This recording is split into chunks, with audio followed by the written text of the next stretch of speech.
Christianity, right? Like, I'll come to church, and if I do what they say, God's happy with me. I'm good with God, right? And if I mess up, God's not happy with me. But I look at everyone else, kind of compare how I'm doing, and then kind of look, and let's get more good than bad in my life, right? If I can be more obedient, if I can do the things, then I'll be good with God, and hopefully it'll outweigh the bad. So when I stand before God, it'll be like that.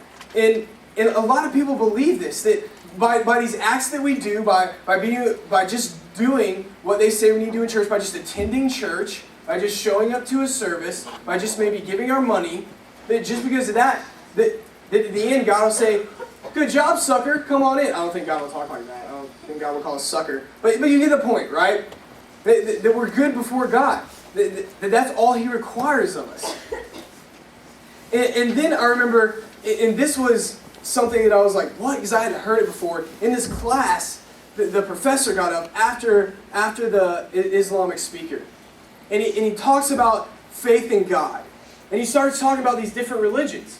And he says, hey, Christianity, what makes you better than any other religion?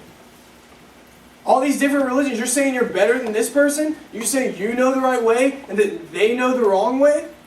What makes you any better? They have their Bible. They have their ways of practicing. You're telling me that a person that's extremely committed and faithful to that religion, that God's going to send them to hell? They were a good person.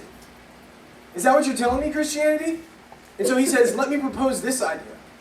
Let me propose this idea about faith. That you have St. Louis and you have Chicago, right? Now, to go to St. Louis from Chicago, you take a certain highway. I have no clue what that is because I'm not from around here, right? But I saw it as I was flying over. You take the highway, right? And so think of it as kind of like our life being in St. Louis and then God in Chicago. And our journey, there's this one road down this journey that we can take. But listen, there's more than one road that you can take from St. Louis to Chicago.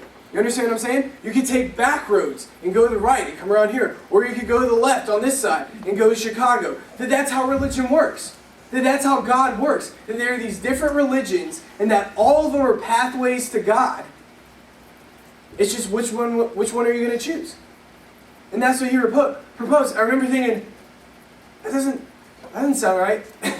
Right? But in that moment in time, I couldn't really say anything to defend myself. I couldn't say anything to defend myself. And so I really started questioning, okay, why is my faith different than any other religion? What makes it different? In these circles, how do I explain myself?